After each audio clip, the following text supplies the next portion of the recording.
Bismillahirrahmanirrahim. Assalamualaikum warahmatullahi wabarakatuh. Salam sejahtera selalu. Apa kabar Bapak Ibu Guru hebat di Indonesia? Welcome to my channel. Bertemu kembali dengan saya Arini Hidayati, calon guru penggerak angkatan ke-7 dari Kabupaten Pasuruan. Bapak Ibu Guru hebat di Indonesia, tidak terasa sampailah kita pada modul 3.1, yaitu pengambilan keputusan berdasarkan nilai-nilai kebajikan seorang pemimpin. Sebagaimana kita ketahui bersama, kita sudah melalui proses yang sangat panjang pada pendidikan guru penggerak angkatan ke-7 ini. Nah, Bapak Ibu Guru hebat di Indonesia, selama perjalanan pendidikan guru penggerak, saya didampingi oleh seorang pengajar praktik, yaitu Ibu Eli Fatimah, dan seorang fasilitator, yaitu Bapak Sudiarto. Beliau berdua sudah banyak sekali membimbing dan memberikan saran selama proses pendidikan guru penggerak.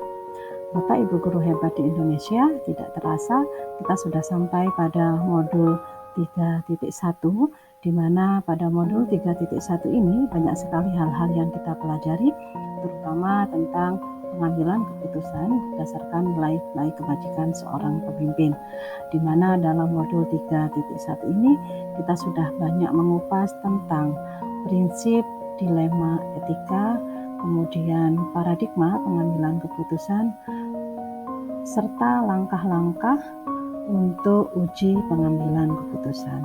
Nah, Bapak Ibu, pada modul kali ini kita akan mendeskripsikan tentang koneksi antar materi modul 3.1. Baik, Bapak Ibu Guru hebat di Indonesia, selamat menyaksikan.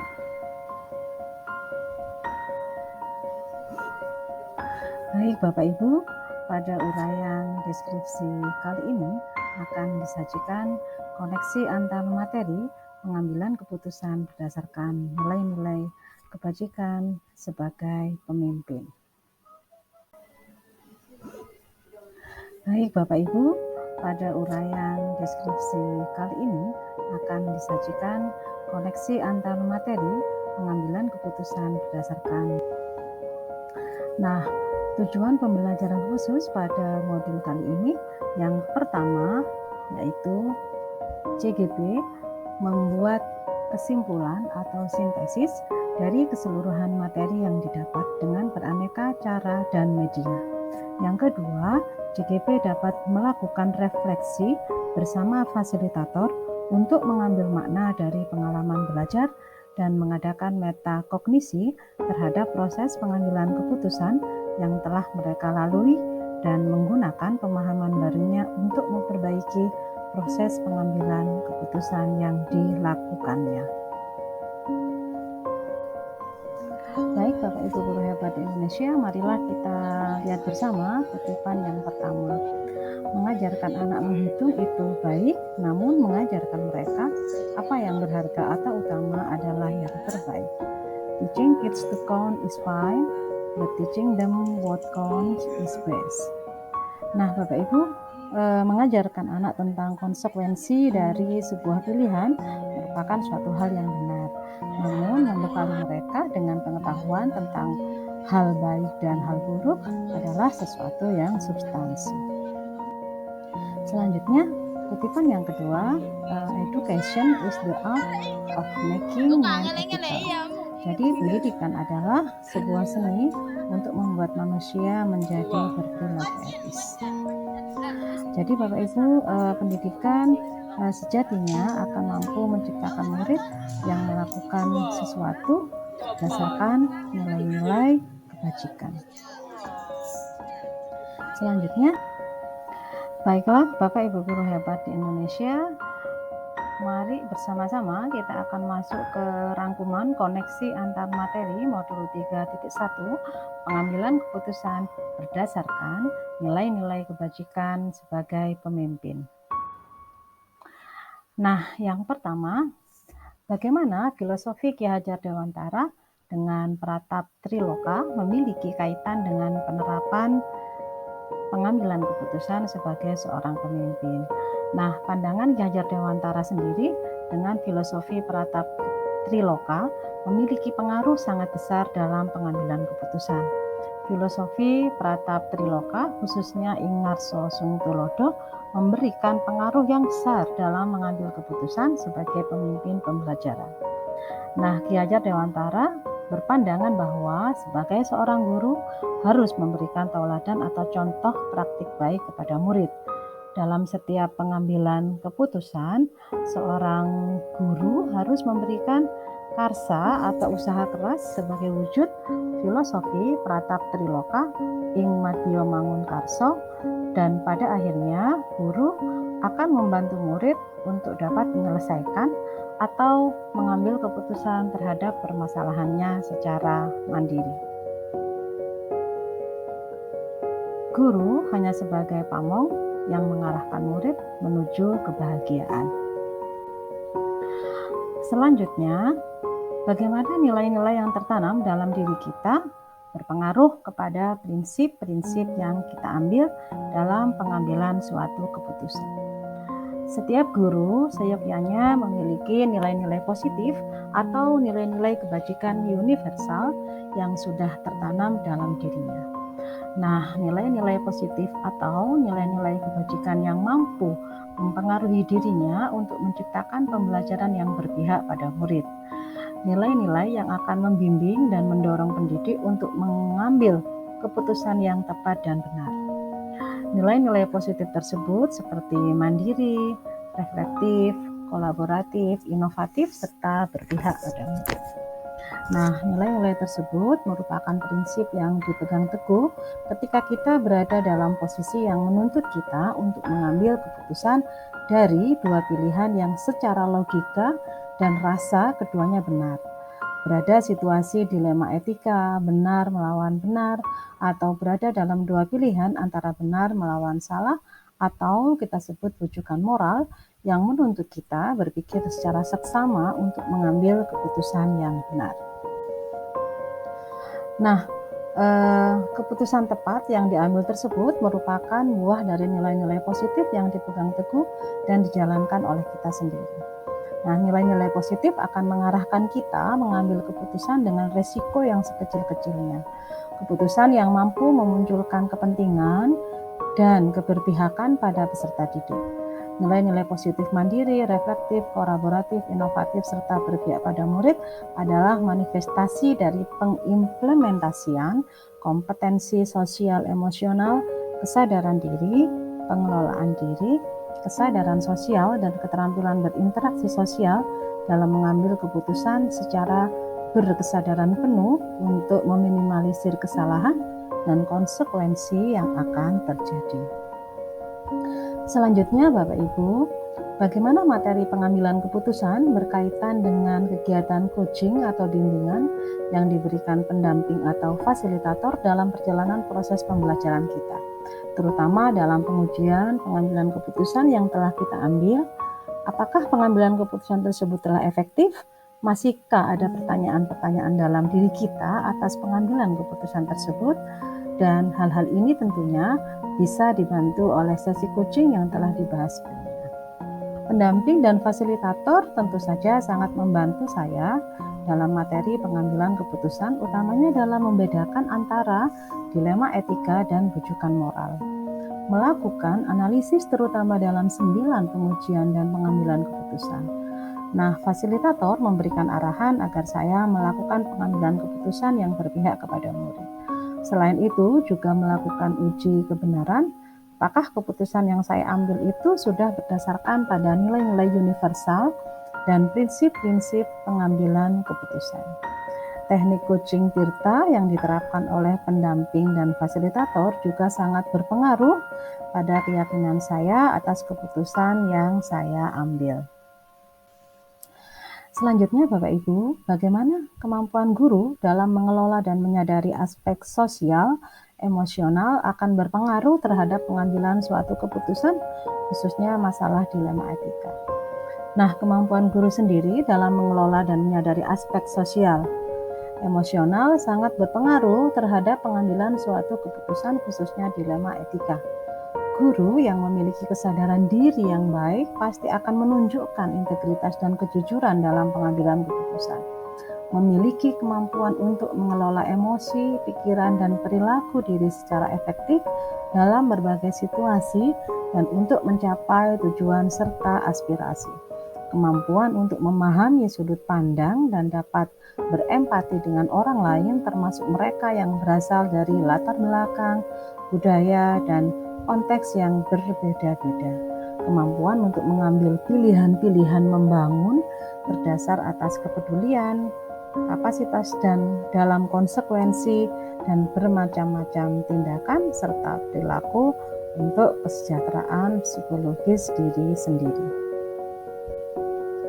Nah, selanjutnya Bapak Ibu, bagaimana pembahasan studi kasus yang fokus pada masalah moral atau etika kembali kepada nilai-nilai yang dianut seorang pendidik. Pada pembahasan studi kasus yang berfokus pada masalah moral atau etika, nilai-nilai yang dianut sebagai seorang pendidik yaitu kebenaran, keadilan, kebebasan, persatuan, toleransi, tanggung jawab, dan penghargaan akan hidup. Dengan berpegang teguh pada nilai-nilai tersebut, maka sebuah keputusan yang diambil diharapkan dapat dipertanggungjawabkan sesuai dengan prinsip berpusat pada peserta didik serta mendorong terwujudnya iklim pendidikan yang baik di sekolah. Nah, sebagai seorang pendidik yang akan selalu berhadapan dengan situasi atau permasalahan di sekolah, maka sangat penting untuk menganalisis terlebih dahulu. Jadi, apakah kasus tersebut merupakan sebuah dilema etika atau bujukan moral? Jika kasus yang terjadi merupakan kasus pengambilan keputusan yang mengandung dua nilai kebajikan yang saling bertentangan, maka itu merupakan kasus dilema etika. Disinilah kemampuan seorang pemimpin memahami nilai-nilai kebajikan apa saja yang harus dipertimbangkan dalam membuat keputusan. Nah, seringkali keputusan yang akan diambil sangat sulit mengingat dua nilai kebajikan tersebut sama-sama penting namun saling bertentangan. Maka seorang pemimpin bisa melakukan 9 langkah pengambilan dan pengujian keputusan.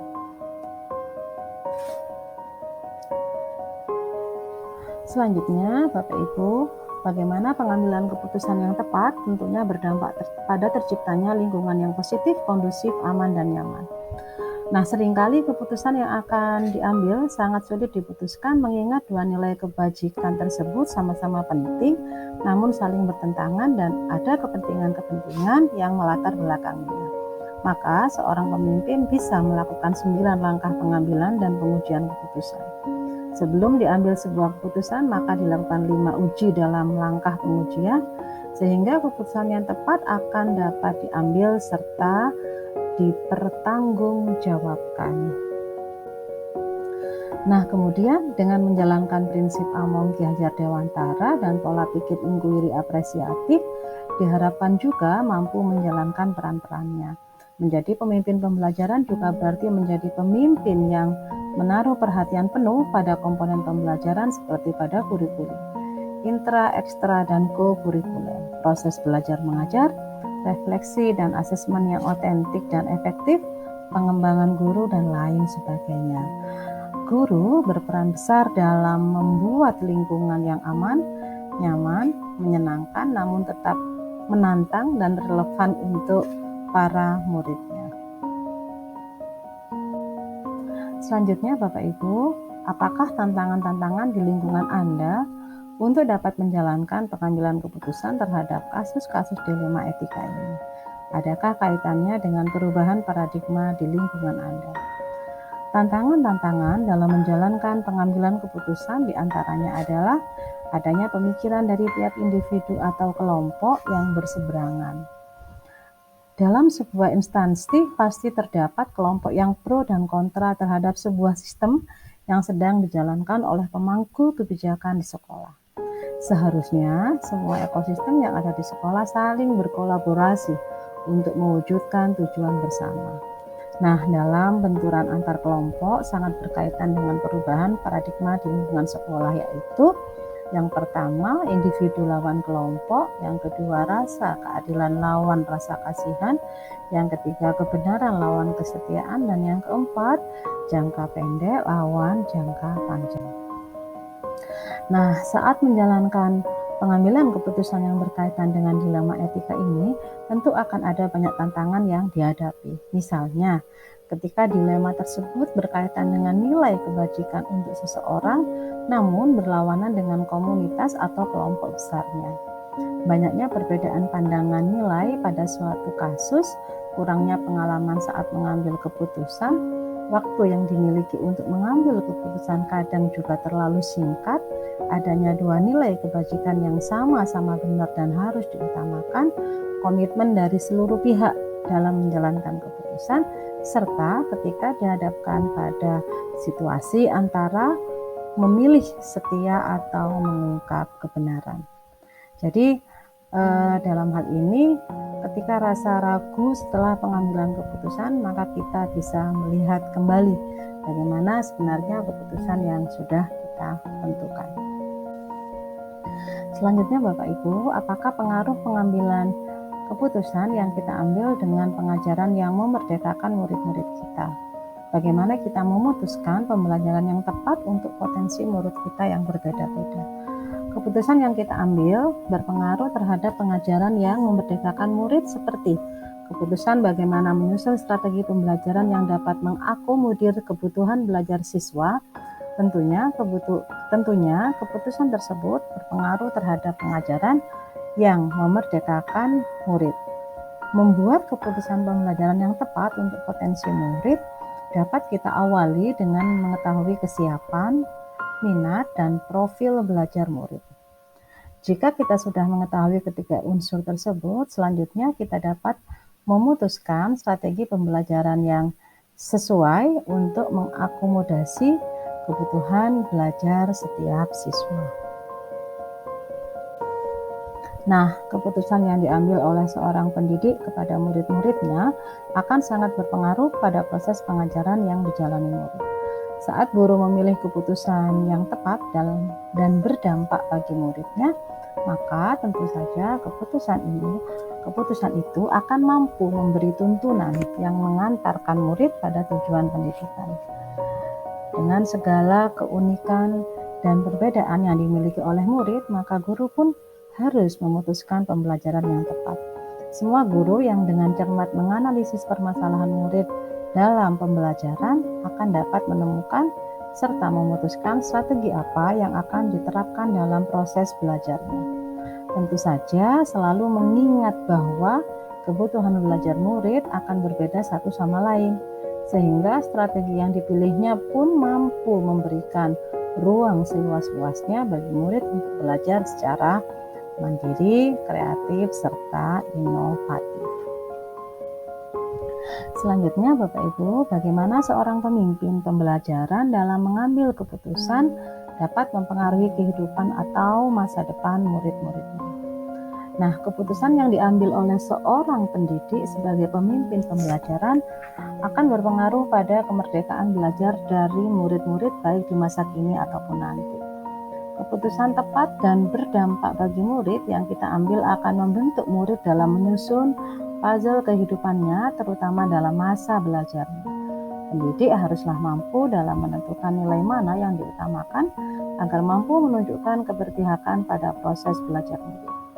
Guru pun yang mengambil keputusan tepat dan menuntun kodrat anak akan mampu memberikan ruang seluas-luasnya bagi murid untuk belajar secara mandiri, kreatif, serta inovatif, sehingga di masa depan murid akan mampu memutuskan dan bertanggung jawab atas hidupnya sendiri. Nah, Bapak Ibu, seorang pemimpin pembelajaran sudah seharusnya mengambil keputusan yang bijaksana. Pengambilan keputusan yang bijaksana memperhatikan nilai-nilai kebajikan universal, tanggung jawab, dan keputusan tersebut haruslah berpihak pada murid agar kehidupan masa depan murid dapat terpenuhi dengan baik. Selanjutnya Bapak Ibu, apakah kesimpulan akhir yang dapat Anda tarik dari pembelajaran modul materi ini dan keterkaitannya dengan modul-modul sebelumnya? Nah, sesuai dengan Prata Triloka Ki Hajar Dewantara, seorang pemimpin pembelajaran harus mampu memberikan tauladan dalam pengambilan keputusan di sekolah, mengarahkan dan memberikan dorongan supaya murid tidak kehilangan arah pada saat mereka berproses. Guru memberikan murid kebebasan dan kemerdekaan dalam belajar sehingga hal ini akan berdampak pada saat mereka belajar untuk mengambil sebuah keputusan yang tepat dan bertanggung jawab. Nah, ketika mengambil suatu keputusan, seorang guru harus memiliki kesadaran penuh, mindfulness, serta mampu mengelola kompetensi sosial dan emosionalnya. Sebelum mengambil keputusan, maka guru juga harus memiliki kemampuan untuk menyadari dan mengelola dirinya sendiri. Nah, selanjutnya, selain mampu menumbuhkan nilai-nilai kebajikan dalam diri, seorang pemimpin juga harus memiliki kemampuan berelasi dengan orang lain, salah satunya dengan coaching. Nah, sebagai seorang pemimpin pembelajaran, kita bisa melakukan pendekatan coaching dengan alur tirta untuk menggali potensi dan untuk menemukan solusi-solusi dari setiap permasalahan. Dengan menerapkan coaching dalam pengambilan keputusan, maka solusi akan dapat digali dari berbagai pihak yang terlibat. Dalam pengambilan keputusan pada suatu permasalahan dilema etika, sangat penting untuk menerapkan 4 paradigma, 3 prinsip, dan 9 langkah pengambilan keputusan yang dapat dilakukan secara berkolaborasi sehingga mampu mencapai tujuan yang berpihak pada murid. Dengan pengambilan keputusan yang cermat dan tepat, maka keputusan tersebut akan berdampak pada terciptanya lingkungan yang positif dan kondusif. Nah, selanjutnya Bapak Ibu, sejauh mana pemahaman Anda tentang konsep-konsep yang telah Anda pelajari di modul ini, yaitu dilema etika dan rujukan moral, 4 paradigma pengambilan keputusan, 3 prinsip pengambilan keputusan, serta 9 langkah pengambilan dan pengujian keputusan. Adakah hal-hal yang menurut Anda di luar dugaan? Nah, Bapak Ibu, pemahaman saya terhadap materi tentang konsep-konsep yang telah dipelajari di modul ini, yaitu penerapan 4 paradigma pengambilan keputusan, 3 prinsip pengambilan keputusan, dan 9 langkah pengambilan keputusan sebagai langkah awal untuk menentukan apakah masalah tersebut merupakan dilema etika atau rujukan moral. Sebuah kasus dikatakan dilema etika apabila benar lawan benar, sedangkan dikatakan rujukan moral apabila salah lawan benar. Nah, hal-hal di luar dugaan saya apabila sebuah kasus sudah dipahami sebagai pelanggaran hukum, maka langkah-langkah pengambilan keputusan tidaklah perlu dilanjutkan karena sudah melewati uji legal yang menyatakan bahwa kasus tersebut adalah salah lawan benar atau termasuk rujukan moral. Nah, penting sekali memang kita memahami tentang apa itu dilema etika, rujukan moral, kemudian 4 paradigma, 3 prinsip, dan 9 langkah konsep pengambilan dan pengujian keputusan. Nah, sebenarnya ada perbedaan antara dilema etika dan rujukan moral. Jadi intinya kalau dilema etika itu prosesnya nanti benar lawan benar, sedangkan kalau rujukan moral adalah benar lawan salah. Ada 4 paradigma dilema etika, individu lawan kelompok, rasa keadilan lawan rasa kasihan, kebenaran lawan kesetiaan, jangka pendek lawan jangka panjang. 3 prinsip pengambilan keputusan, berpikir berbasis hasil akhir, berpikir berbasis peraturan, dan berpikir berbasis rasa peduli.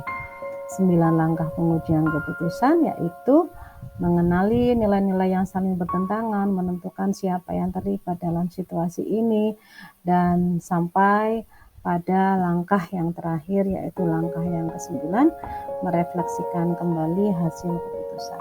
Nah, Bapak Ibu juga bisa melihat di sini ya perbedaan antara dilema etika dan rujukan moral. Selanjutnya Bapak Ibu, sebelum mempelajari modul ini, pernahkah Anda menerapkan pengambilan keputusan sebagai pemimpin dalam situasi moral dilema? Bila mana pernah, apa bedanya dengan Anda? Apa bedanya dengan yang Anda pelajari di modul ini? Tentu saja saya pernah berada pada posisi untuk mengambil keputusan sebagai seorang pemimpin dalam situasi moral dilema. Namun saat itu saya belum mengetahui bahwa kasus tersebut tergolong dilema etika atau malah bujukan moral, dan bagaimana langkah yang tepat untuk mengambil dan menguji keputusan yang harus diambil. Sekarang setelah saya mempelajari modul ini, saya mampu membedakan mana itu dilema etika dan mana itu bujukan moral, unsur apa dalam pengambilan keputusan, paradigma dan prinsip pengambilan keputusan, serta langkah-langkah pengambilan dan pengujian keputusan. Kemudian bagaimana dampak mempelajari konsep ini buat Anda, perubahan apa yang terjadi pada cara Anda dalam mengambil keputusan sebelum dan sesudah mengikuti pembelajaran modul ini. Tentu saja Bapak Ibu, setelah mempelajari modul ini, dalam mengambil keputusan kita sebagai seorang guru tidak serta-merta atas otoritas atau pandangan bahwa kita dapat mengontrol siswa secara penuh, tetapi keputusan yang kita ambil harus berdasarkan pada nilai-nilai kebajikan, tanggung jawab, dan berpihak pada murid. Keputusan yang diambil dapat melalui langkah-langkah pengambilan keputusan dan pengujian keputusan. Dengan mampu membedakan kasus dilema etika dan bujukan moral, maka saya bisa menganalisis nilai-nilai yang bertentangan, paradigma, dan prinsip dilema tersebut. Kemudian dengan menggunakan 9 langkah pengambilan dan pengujian, maka saya akan berusaha membuat keputusan yang tepat untuk kasus yang saya alami. Dengan langkah tersebut juga saya bisa melihat kembali keputusan yang saya ambil dan merefleksikannya. Selanjutnya Bapak Ibu, seberapa penting mempelajari topik modul ini bagi Anda sebagai seorang individu dan Anda sebagai seorang pemimpin?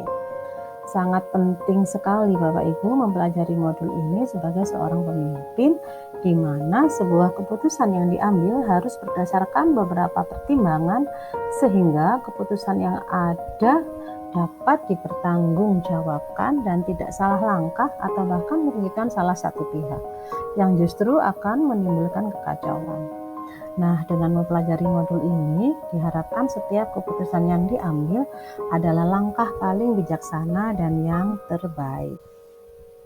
Materi ini juga sangat penting saya pelajari sebagai individu maupun sebagai seorang pemimpin.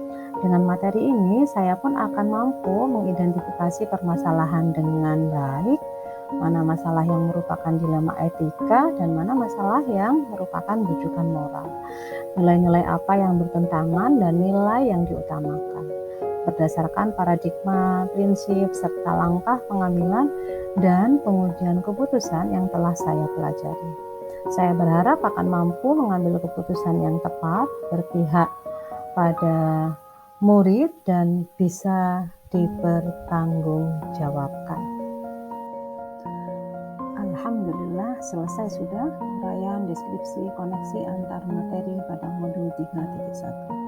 Bapak Ibu guru hebat di Indonesia, semoga apa yang sudah saya sajikan tentang koneksi antar materi pada modul 3.1 ini akan memberikan manfaat bagi seluruh pendidik di Indonesia. Tetap semangat Bapak Ibu guru hebat di Indonesia, proses pendidikan guru penggerak masih terus berlangsung dan sedikit lagi kita akan menyelesaikan seluruh rangkaian kegiatan pendidikan guru penggerak pada program Guru Penggerak Angkatan ke-7. Guru penggerak, bergerak, bergerak, dan menggerakkan. Wallahul muwaffiq ila aqwamit thoriq. Wassalamualaikum warahmatullahi wabarakatuh.